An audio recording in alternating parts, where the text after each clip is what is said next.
क्या मैं पवित्र हूँ? आज जब मैं घर आई तो मम्मा किसी से कह रही थी कि पवित्रा का रिश्ता हो गया। मैं तो पहले हैरान हुई कि अचानक ये सब कैसे हुआ। फिर कुछ देर सोचने के बाद लगा नॉर्मल है। तो मैं मम्मा के पास गई और उनसे पूछा, मम्मा पवित्रा का रिश्ता किससे हुआ? क्या आपने लड़का देखा? कैसा है? क्या करता है? कहाँ रहता है? पवित्रा और मैं पड़ोसी थे। हमारी इतनी बात तो होती नहीं थी, पर जब भी होती थी तो बस पढ़ाई करियर की ही बातें करते थे। पर उसकी मम्मा और मेरी मम्मा दोनों एक बहुत अच्छे दोस्त थे। माँ ने मेरे सवाल सुनकर कहा कि आराम से मेरी माँ, अभी तो आई है, पहले फ्रेश हो जा, फिर पूछ लेना जो पूछना है। मैं जो कि पहले से ही बहुत उत्साही थी सब जानने के लिए, तो मैंने जिद की तो मम्मा को बताना पड़ा। मम्मा की बातें सुनकर मुझे और भी ज़्यादा हैरानी हुई, क्योंकि मम्मा ने बताया कि 2 दिन बाद पवित्रा की सगाई है, उसके 3 दिन बाद शादी। फिर मम्मा किचन की तरफ चले गए और मैं अपने ही ख्यालों में गुम अपने रूम की तरफ चली गई। मेरा और पवित्रा का एक आदत था कि रात को बाहर टहलना, तो मैं अपने कान में ईयरफोन लगाकर गाने सुनकर टहल रही थी। तभी वहाँ पवित्रा भी आ गई। अचानक ही मेरा ध्यान उसकी तरफ गया, तो मैंने उसको आवाज़ लगाई। पवित्रा गोरा रंग, उम्र होगी कोई 23 से 24 के आसपास, बड़ी बड़ी पलकें, काले लंबे बाल, पतले ओठ, जिसके पास एक काला तिल था जो उसके चेहरे में एक आकर्षण बनाए रखता था। हाय पवित्रा, कॉन्ग्रेचुलेसन। Thank you. तो तुम्हें पता चल गया? हाँ, कैसे पता नहीं चलता। और तुम बताओ, इतनी जल्दी शादी कर रही हो? तुमने तो कभी बताया भी नहीं इस बारे में। ऐसी कोई बात नहीं है, वो बस सब इतनी जल्दी हुआ कि पता ही नहीं चला। हाँ, तुम्हें देखकर वो एक लाइन याद आ रही है, चट मंगनी पट ब्याह। मेरी बात सुनकर वो हंसने लगती है। मैंने पूछा कि तुम खुश हो ना? हाँ, क्योंकि प्रतीक अच्छे लगे मुझे, उनका स्वभाव और घर वाले भी अच्छे हैं। वैसे भी माँ पापा चाहते थे कि शादी कर लूँ, और वैसे भी कभी ना कभी शादी करनी है, तो अभी क्यों नहीं। तो प्रतीक नाम था लड़की का। फिर मैंने उनसे पूछा कि प्रतीक क्या करता है, तो उसने बताया कि प्रतीक के पापा का बिजनेस था और अभी वो उसे ही हैंडल कर रहा था।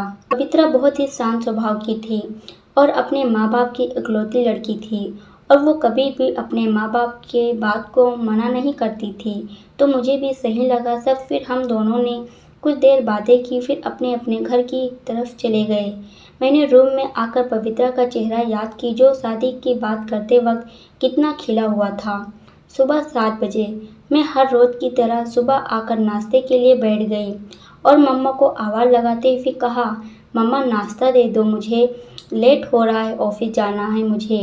मम्मा नाश्ते की प्लेट लाकर मुझे देते हुए कहने लगी, निको तू आज ऑफिस से छुट्टी ले लेना पवित्रा की शादी के लिए। मैंने मम्मा से कहा, पर इतनी छुट्टी का क्या करूँगी मैं, और वैसे भी शादी के लिए अभी 5 दिन हैं। मम्मा, मुझे कुछ नहीं सुनना, और तू जानती है पवित्रा को वो जल्दी किसी के साथ कंफर्टेबल नहीं होती। तू और पवित्रा एक दूसरे को बचपन से ही जानते हो, तो तू उसके साथ उसकी शादी की शॉपिंग कराने में मदद करना, समझी।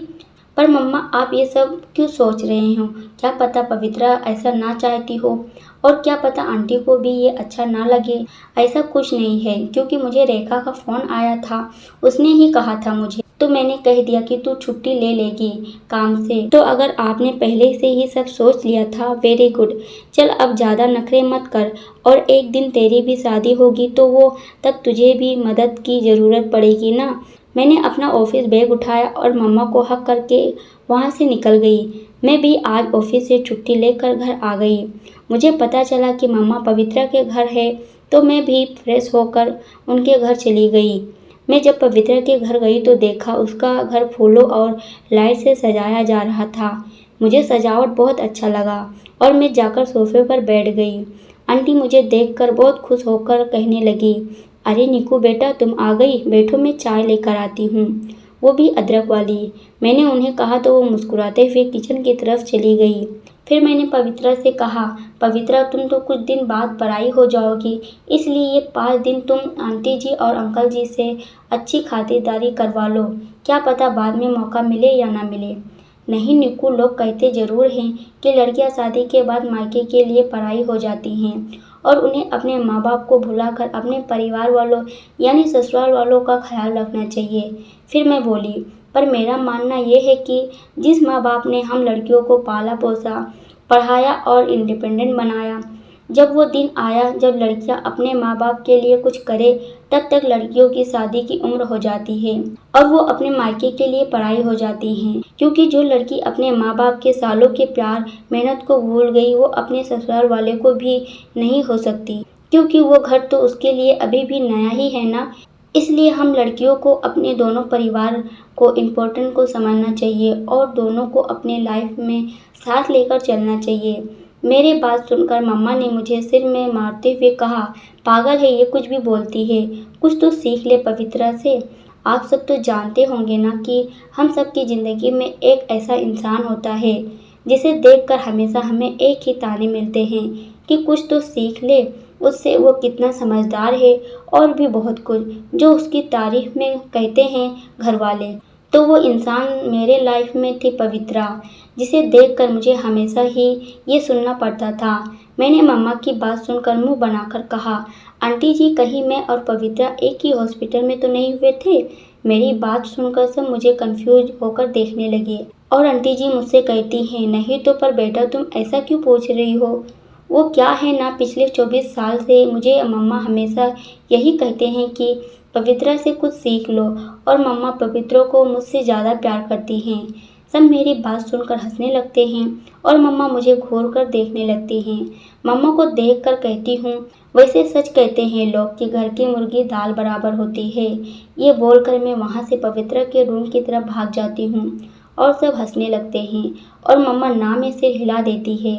मैं पवित्रा को आवाज़ लगाकर कहती हूँ, पवित्रा जल्दी आकर रेडी हो जाओ, हमें शॉपिंग में जाना है। पवित्रा हंसते हुए रूम में आ जाती है और मुझसे कहती है, तुम इतनी शरारती हो, मुझे पता नहीं था। मैंने पवित्रा से कहा, क्यों, तुम्हें क्या लगता था मुझे देखकर, जैसे तुम हमेशा सीरियस रहती हो और हर बात तो इतना सोच कर करती हो, तो मुझे लगा नहीं था तुम ऐसी भी हो। अरे जनाब, हम कैसे हैं आपको कैसे पता चलता, आप तो हमेशा ही शांत रहती हो ना, ज़्यादा बातें करती हो नहीं, जितना बात करो उतना ही बात करती हो, और मुझे तो लगता है आज तुम और मैं पहली बार इतना बात कर रहे हैं। पवित्रा मुस्कुराते हुए कहती है, हाँ वैसे हम दोनों की माँ की फ्रेंडशिप इतनी अच्छी है, वैसे कुछ सीन हम दोनों में है नहीं। हाँ सही कह रही तुमने। फिर हम दोनों बात करते करते और पवित्रा तब तक तैयार हो जाती है और फिर हम दोनों शॉपिंग के लिए निकल जाती हैं। अगले दिन सुबह सब सगाई की तैयारी में लगे हुए थे। मैं पवित्रा के रूम में उसे तैयार कर रही थी। सगाई में ज़्यादा लोग नहीं आने वाले थे, बस कुछ रिश्तेदार वाले ही वहाँ आने वाले थे। आज पवित्रा ने रेड कलर की सिल्क की साड़ी पहना था, गोल्डन बड़े बड़े झुमके, हाथों में गोल्डन चूड़ियाँ, बालों को जूड़ा बना के आगे 2 बाल उसके गालों को छू रहे थे, होठों पे हल्की पिंक लिपस्टिक जो उसे बहुत ही सुंदर बना रहे थे। 2 घंटे बाद प्रतीक और उसका परिवार वहाँ आ गए थे। फिर कुछ देर बाद वहाँ पवित्रा को भी बुलाया गया।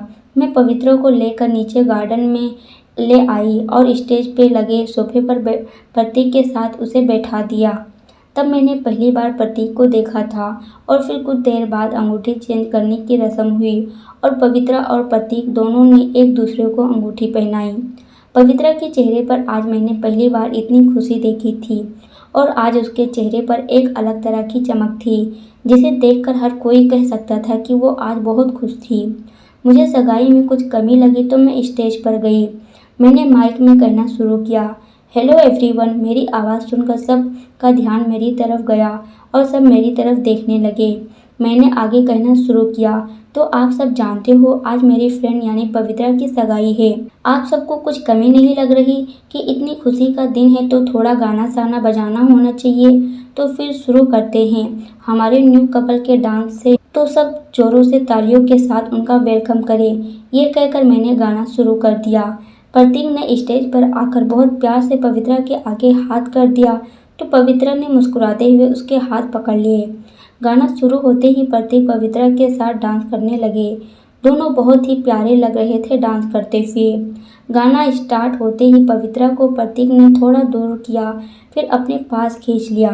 फिर एक स्टेप की वजह से पवित्रा के दोनों हाथ प्रतीक के सीने पर चले गए और प्रतीक ने अपने दोनों हाथों से पवित्रा की कमर को पकड़कर डांस करने लगे।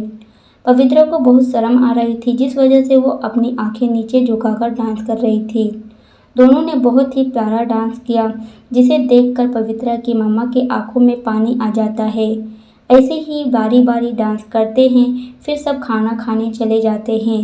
मैं पवित्रा और प्रतीक के पास जाकर दोनों को भी खाने को बोलती हूँ। तब दोनों फोटो शूट करवा रहे थे।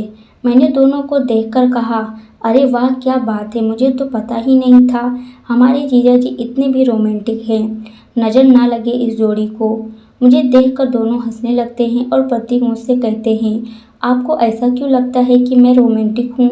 ऐसा भी तो हो सकता है आपकी फ्रेंड रोमांटिक हो। अरे कैसी बात कर रहे हो जीजा जी, पहले ध्यान से मेरी फ्रेंड की तरफ तो देखिए। जिसकी आंखें शर्म से ऊपर नहीं उठ रही वो ऐसे तो नहीं होगी। इसका बस चले तो ये अभी जमीन खोद के अंदर घुस जाए। मेरी बात सुनकर प्रतीक हंसने लगते हैं और पवित्रा मुझे घूर कर देखने लगती है। ऐसी हंसी खुशी सारा फंक्शन खत्म हो गया। उसी रात में पवित्रा के रूम में बैठी थी और कल के फंक्शन के बारे में बात कर रहे थे। इन 2 दिनों में मैंने पवित्रा को थोड़ा बहुत समझने लगी थी और हम दोनों एक दूसरे के साथ अच्छी बॉन्डिंग शेयर करने लगे थे। हम बातें कर रहे थे कि पवित्रा ने मुझसे पूछा, निकिता, वैसे मेरा नाम निकिता था, सब प्यार से निकू बुलाते थे। तुम शादी के बारे में क्या सोचती हो कि शादी क्या है? मैंने कुछ देर सोचा फिर कहा, शादी ये जीवन भर सुख दुख में प्रेम, विश्वास और समर्पण के साथ साथ निभाने के संकल्प से बना एक पवित्र बंधन है। शादी ये जीवन की एक अति महत्वपूर्ण घटना है जो जीवन में बहुत अच्छा परिवर्तन आती है। पवित्रा मेरी बात सुनकर मुस्कुराते हुए कहती है, अरे वाह निकिता, मुझे नहीं पता था तुम भी ऐसा कुछ सोचती हो, क्योंकि इतना गहराई से सोचना मेरे जैसे बोरिंग लड़की के लिए ठीक है, पर तुम जैसे मस्तमौला लड़की ऐसा कुछ मैंने एक्सपेक्ट नहीं किया था। अरे गालिब, हम भी इंसान हैं और हमारे अंदर भी जज्बात हैं, मैंने कहा तो पवित्रा हंसने लगी। अगले दिन पवित्रा की हल्दी थी तो अभी से उसकी तैयारी चल रही थी। सुबह 12 बजे आज पवित्रा ने येलो कलर का अनारकली सूट पहना था, साथ में हल्का सा मेकअप जो उसकी सुंदरता को बढ़ा रहा था। हल्दी का फंक्शन गार्डन में होना था तो वहां पर येलो और वाइट कलर के पर्दे के साथ डेकोरेशन किया हुआ था। सेंटर में एक पाठा रखा हुआ था जिसमें पवित्रा को बैठाया गया था। प्रतीक के घर से हल्दी आ गई थी, फिर सबने बारी बारी से उसे हल्दी लगाया। पवित्रा बहुत खुश थी। ऐसा ही सारा दिन हंसी खुशी सब फंक्शन खत्म हो गए और वो दिन भी आ गया जिस दिन का सपना पवित्रा ने बचपन से देखा था, शादी का दिन। पवित्रा ने आज रेड कलर का लहंगा पहना हुआ था जिसमें वो बहुत ही प्यारी लग रही थी। सबको बारात के आने का इंतजार था। सब कजिन पवित्रा को प्रतीक के नाम से चिढ़ाने में लगे हुए थे। तभी सबको बारात के आने की आवाज़ सुनाई देती है। सब लड़कियां नीचे चली गई और अब रूम में पवित्रा के चेहरे पर थोड़ी सी घबराहट दिखाई दे रहा था और ये घबराहट जायज़ भी था, क्योंकि लड़की शादी को लेकर कितना भी खुश हो ना, पर यह घबराहट हर लड़की को होना लाजमी ही होता है। कुछ देर में पवित्रा को भी नीचे बुलाया गया और पवित्रा को प्रतीक के पास बिठा दिया गया और फिर पंडित जी ने मंत्र पढ़ने शुरू किए और समय बीतने के साथ साथ शादी भी हो गया। पंडित जी ने दोनों को बड़ों का आशीर्वाद लेने को कहा। दोनों ने बारी बारी सब बड़ों का आशीर्वाद लिया और फिर समय आया सबसे महत्वपूर्ण रिवाज, वो था विदाई। सबकी आंखों में आंसू थे और पवित्रा अपनी माँ के गले लगकर बहुत रोई।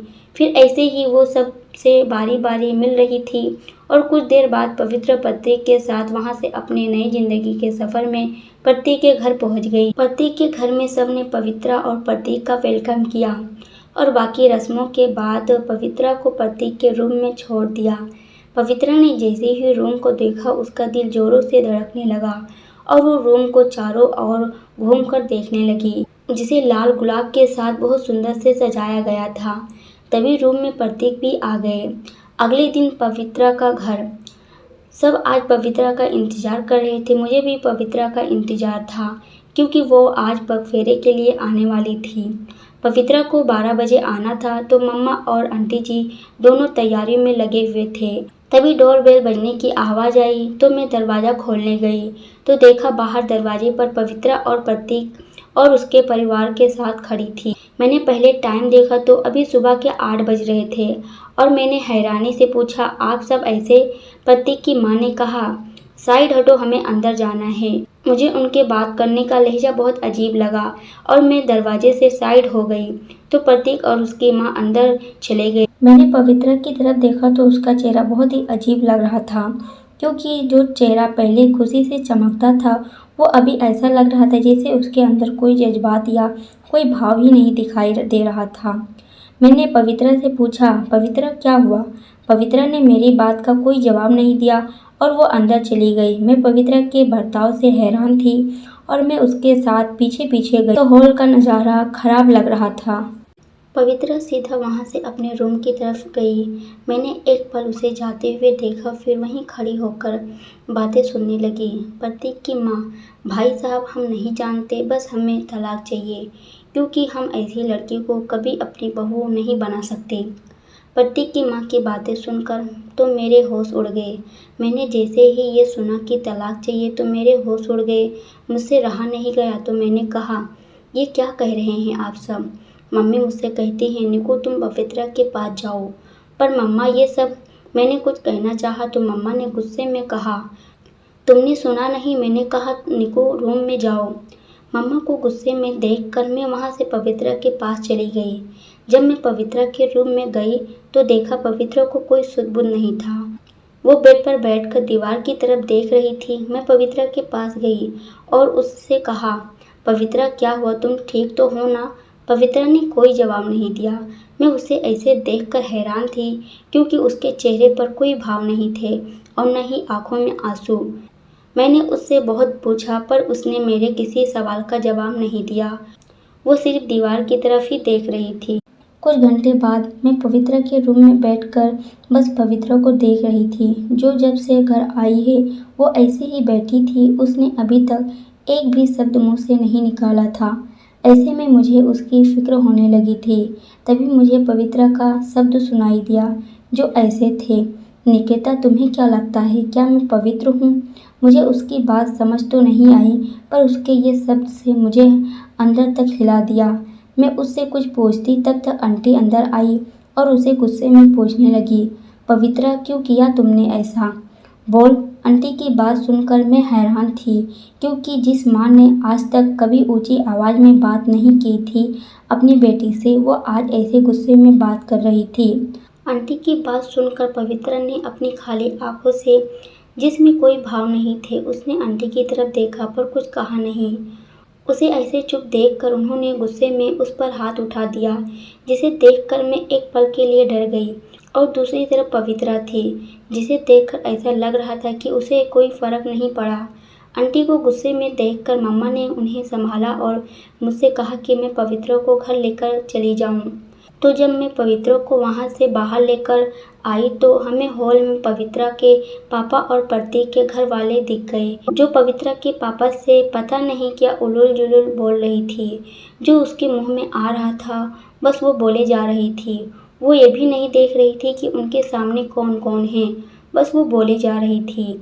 मैं पवित्रा को वहाँ से घर लेकर आ गई तो पवित्रा ने मुझसे कहा कि वो अकेले रहना चाहती है, तो मैंने भी उसे कुछ पूछना सही नहीं समझा। ऐसे ही 2 दिन निकल गए और इन 2 दिनों में बहुत कुछ बदल गया था।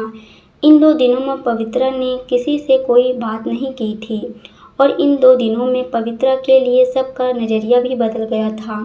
मैंने मम्मा से पूछने की कोशिश की तो पर मम्मा ने मुझे इन सब से दूर रहने को कह दिया था। आज संडे का दिन था और मैं पवित्रा से मिलने उसके घर गई थी। मैं जब घर गई तो देखा कि वहाँ प्रतीक का वकील आया हुआ था और उसके हाथ में तलाक के पेपर थे। पवित्रा के मम्मी पापा वकील से प्रतीक से तलाक न देने की बात कर रहे थे। तभी पवित्रा अपने रूम से बाहर आती है और प्रतीक से तलाक के पेपर लेकर उनमें साइन कर देती है और प्रतीक से कहती है कि वो जल्दी से जल्दी केस को स्टार्ट करे, जिससे वो इन शादी से आज़ाद हो सके। वकील भी पेपर लेकर वहाँ से चला जाता है तो पवित्रा की मम्मी कहती है, तू पागल है, तूने ऐसा क्यों किया? तेरे पहले ही हरकत के कारण हम सबको बाहर मुंह दिखाने के लायक नहीं छोड़ा और अब तेरे तलाक देने के बाद तो हमारा तो समाज में रहना भी मुश्किल हो जाएगा। पवित्रा किसी से कुछ नहीं कहती और फिर अपने रूम में चली जाती है तो उसकी मम्मी पीछे से कहती है, तेरे ऐसे चले जाने से कुछ सही नहीं होगा। मैं पवित्रा के पीछे जाती हूँ और उसे पूछती हूँ, क्या तुम ठीक हो? उसने कुछ नहीं कहा। फिर कुछ देर रुकने के बाद मैंने फिर पूछा, पवित्रा क्या तुम मुझे बता सकती हो कि हुआ क्या है? पवित्रा अपने बैग से कुछ निकालते हुए कहती है, मेरा खून नहीं आया। मैंने कहा, क्या? मैं कुछ समझी नहीं। मेरी बात सुनकर उसने मुझे एक वाइट बेडशीट दिखाया और कहा, ये देखो, ये ऐसे देखकर सिर्फ एक शब्द दिल से निकल रहा है, खुद के लिए। क्या मैं पवित्र हूँ? नाम तो मेरा पवित्रा है, पर आज मुझे खुद से एक सवाल पूछना पड़ रहा है कि क्या मैं पवित्र हूँ? पवित्रा कहती है, मुझे तो कुछ समझ आ रहा था, फिर मैंने पूछा तो उसने मुझसे कहा, चलो नीचे मैं बताती हूँ। ये बोलकर वो वही बेड शीट लेकर नीचे हॉल में आ जाती है, जहाँ पर उसके मम्मा पापा बैठे थे। मैं भी उसके साथ नीचे आ गई तो उसने मुझसे कहा कि मैं मम्मा को भी बुला लूँ। तो मैंने मम्मा को भी बुला लिया। सब हैरान थे क्योंकि पवित्रा आज पूरे 2 दिन बाद सबके सामने खड़ी थी। उसकी मम्मा कहती है, क्या हुआ जो ऐसे सबको यहाँ बुला लिया? अभी कोई कसर रह गई थी क्या जो अब पूरी करने जा रही है? तेरे जैसे औलाद होने से अच्छा होता कि मेरी कोई औलाद ही ना होती। तेरे जैसे बेटी के कारण ही सब लोग बेटी को जन्म लेने से पहले ही मार देते हैं, क्योंकि वो ये दिन देखने से बच जाएं। पवित्रा से अब रहा नहीं गया, वो जोर से कहती है, बस मम्मा बहुत हुआ। उसकी आवाज़ सुनकर सब हैरान हो जाते हैं, क्योंकि वो आज से पहले कभी उसने ऐसे रिएक्ट नहीं किया था। बस बहुत हुआ। 2 दिनों से आप सब ने मुझे एक लोगों की सोच की वजह से जज कर लिया और मुझसे पूछना भी ज़रूरी नहीं समझा।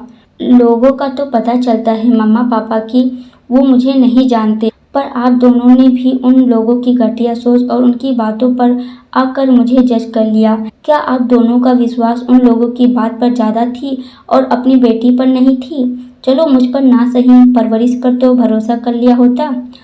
आप सब जानते हो उन लोगों ने मुझे सिर्फ इस सफ़ेद चादर से जज किया है जिसमें मेरा खून नहीं लगा था। लाइक सीरियसली, एक चादर अब से हम सब लड़कियों के लिए एक कैरेक्टर सर्टिफिकेट होगा। बोले पवित्रा की बात सुनकर पवित्रा की माँ उसे कहती है, क्या बकवास कर रही है तू? शर्म नहीं आती तुझे अपने पापा के सामने ऐसी बातें करते हुए? हाँ शर्म, क्या बात मम्मा, इसमें शर्म जैसी क्या बात है? और ये शर्म तब कहाँ थी जब लोग आकर आपकी बेटी की पवित्रा पर उंगली उठा रहे थे, तब तो किसी को शर्म नहीं आ रही थी। फिर पवित्रा मेरी मम्मा की तरफ मुझे कर कर कहती है, आंटी आप सोच रही होंगी ना कि आपको यहाँ क्यों बुलाया है, तो मैं बता दूँ कि आपकी भी एक बेटी है, तो आगे जाकर ये उसके साथ भी ऐसा हो सकता है। तो प्लीज़ मेरी आपसे रिक्वेस्ट है कि आप कभी भी निकिता के ऊपर उंगली मत उठाना, क्योंकि हम लड़कियां सब कुछ बर्दाश्त कर सकती हैं, पर अपने माँ बाप की आंखों में अपने लिए शक और अपने कैरेक्टर के लिए जजमेंट बर्दाश्त नहीं कर सकती। आपको पता है, जब मुझे प्रतीक जी ने मेरे कैरेक्टर पर सवाल किया था तब मुझे फ़र्क नहीं पड़ा। मुझे फ़र्क तो तब पड़ा जब मम्मा पापा की आंखों में मैंने अपने कैरेक्टर के लिए सवाल देखे। तो मैंने खुद से पूछा, क्या मैं पवित्र हूँ? और जवाब नहीं था मेरे पास इसका, क्योंकि ये सवाल उनकी आंखों में था जिसने मुझे जन्म दिया था। तो मैंने खुद पर ही शक किया। पवित्रा अपनी बात कहती है, सॉरी मम्मा पापा, मेरे कारण आप सबको इतना कुछ सुनना पड़ा। तो मैंने एक फ़ैसला लिया है कि मैं तलाक लेने के बाद यहाँ से चली जाऊँगी, फिर आप सबको समाज में शर्मिंदा नहीं होना पड़ेगा। ये बोलकर वो वहाँ से चली जाती है और अंकल आंटी और मम्मा बस उसे जाते हुए देखते हैं। ऐसे ही 1 महीने के अंदर पवित्रा का तलाक हो जाता है और वो सब कुछ छोड़कर वहाँ से चली जाती है। पवित्रा ने तो अपने लिए आवाज़ उठाई, पर वो आवाज़ नहीं उठा पाई और काफ़ी महीनों से डिप्रेशन में थी। मैं जब भी उसे देखती थी तो मुझे भी डर लगता था और उसे देखकर बहुत बुरा भी लगता था।